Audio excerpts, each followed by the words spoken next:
Hey guys, welcome back to dynamic coding. मेरा नाम है योगेश सिंह और आज की इस वीडियो में हम देखने वाले हैं प्रोग्रेस बार के बारे में। ठीक है, तो प्रोग्रेस बार बेसिकली यूज़ किया जाता है किसी भी फाइल या कोई भी प्रोसीजर जो मेरा हो रहा है उसकी प्रोग्रेस को शो कराने के लिए। नॉर्मली अगर मैं कोई फाइल को कॉपी करता हूँ एक जगह से दूसरी जगह, तो जो एक डायलॉग बॉक्स ओपन होता है उसके अंदर आप लोगों ने प्रोग्रेस बार देखा होगा। ठीक है, तो प्रोग्रेस बार टी इंटर के टी के क्लास का एक विजिट है, तो पहले मुझे उसको टिंका डॉट टी के से इंपोर्ट कराना पड़ेगा। इंपोर्ट कराने के बाद मैं लिखता हूँ पी जी बार, उसका नाम दे देता हूँ equal to progress bar. Progress bar मैं चाहता हूँ मेरा रूट पे हो। लेंथ लेंथ में ले लेता हूँ उसकी 200 पिक्सल्स, कॉमा ओरिएंट कितना हो, ओरिएंट हो मेरा हॉरिजॉन्टल। अब एक और चीज़ आ जाती है मेरी वैल्यू। इनिशियली वैल्यू मेरे प्रोग्रेस बार की कितनी हो, तो मैं इनिशियली मैं ले लेता हूँ 40 ले लेता हूँ। ठीक, और एक और चीज़ आती है मेरी मोड। तो हर तरह के विंडो ऑपरेटिंग सिस्टम में, हाँ विंडो कह रहा हूँ, हर तरह के ऑपरेटिंग सिस्टम में प्रोग्रेस बार को दो तरीके से बांटा गया है। मोड, वो दो तरीके उनके मोड के मुताबिक। तो पहला मोड होता है मेरा डिटर्मिनेट डिटर्मिनेट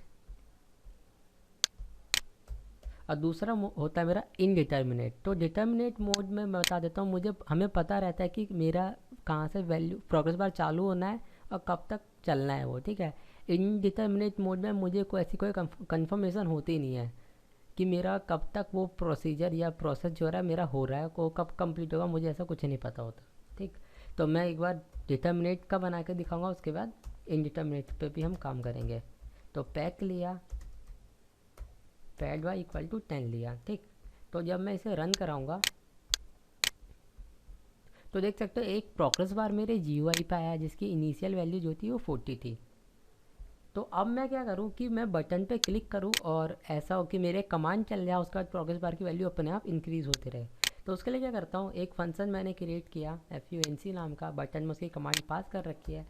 वहाँ पे लिखता हूँ मैं एक वैल्यू नाम का वेरिएबल लेता हूँ,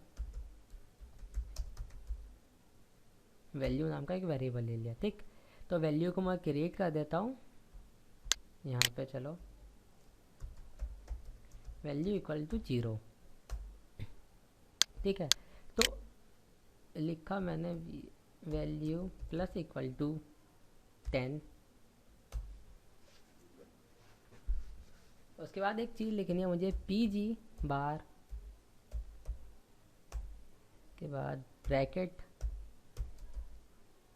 वैल्यू। मैं कन्फिगर वाला मेथड भी यूज़ कर सकता हूँ या वैल्यू भी कर सकता हूँ, वो मेरी मर्ज़ी है, आपको जो भी यूज़ करना है आप वो यूज़ कर सकते हो, वैल्यू। ठीक है, तो क्या हो जब जब मैं बटन पे क्लिक करूँ तो वैल्यू मेरी जो प्रोग्रेस बार की वैल्यू चेंज हो। लेकिन हर बार बटन पे क्लिक करना मुझे तो सही नहीं लगता, तो उसके लिए मैं क्या करता हूँ, एक मेथड है रूट का, रूट डॉट आफ्टर। आफ्टर लिखा, आफ्टर मेथड क्या करता है, एक टाइम लेता है और एक फंक्शन का नाम लेता है कि कितने मिली सेकेंड बाद कोई फंक्शन मुझे कॉल करना है।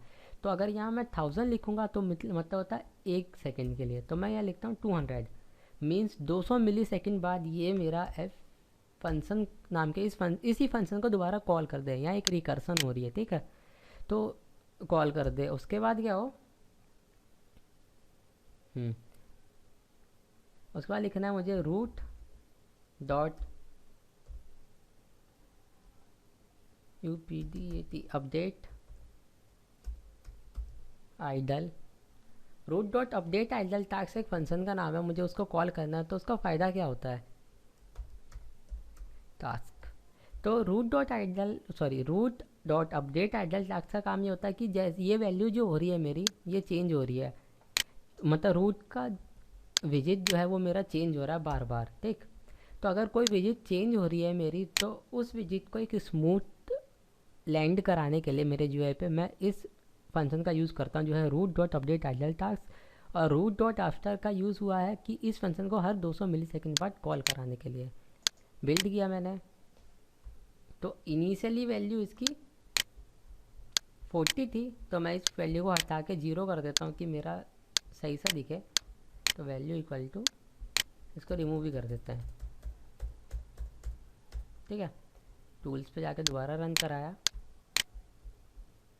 तो अभी मेरी प्रोग्रेस बार की वैल्यू 0 है। जैसे ही बटन पे क्लिक करूँगा देख सकते हो धीरे धीरे करके वैल्यू बढ़ गई, ठीक।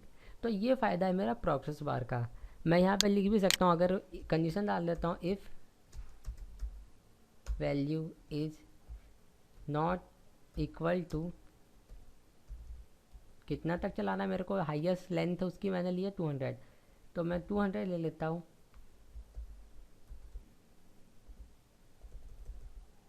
जब तक वो चले, ठीक। नहीं तो वो फंक्शन ना चले, ये कर सकता हूँ। तो ये हो गया मेरा डिटर्मिनेट मोड का प्रोग्रेस बार। अब आता है मेरा इनडिटर्मिनेट का, तो उसके लिए बस मुझे यहाँ पे IN लगाना है, मेरा इनडिटर्मिनेट का प्रोग्रेस बार बन जाएगा। तो दोनों में डिफरेंस क्या है मैं दिखा देता हूँ एक बार।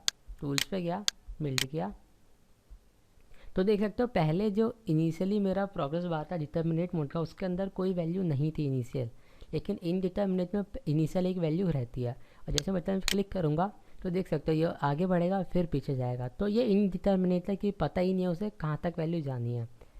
तो ये यहाँ आके रुक गया क्योंकि मेरी जैसी वैल्यू 200 होती है ये प्रोग्रेस बार मूव करना बंद हो जाएगा। यहाँ पर 200 की जगह मैं कितना भी लिख सकता हूँ, 300 लिखूँगा तो ये एक और राउंड मारेगा, उसके बाद ये रुक जाएगा।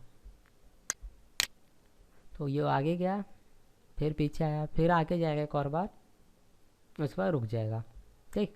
सो ये होता है मेरा डिटर्मिनेट और इनडिटर्मिनेट प्रोग्रेस बार का डिफरेंस, जिसमें और अगर आपको और इन्फॉर्मेशन चाहिए प्रोग्रेस बार के ऊपर तो ये मेरा पूरी एक वेबसाइट है जहाँ पे मैंने सारे एट्रीब्यूट और जो भी चीज़ है प्रोग्रेस बार की मैंने डाल रखी है, तो आप वहाँ आके एक बार चेक कर सकते हो। सो इस वीडियो में इतना ही। Thank you, bye.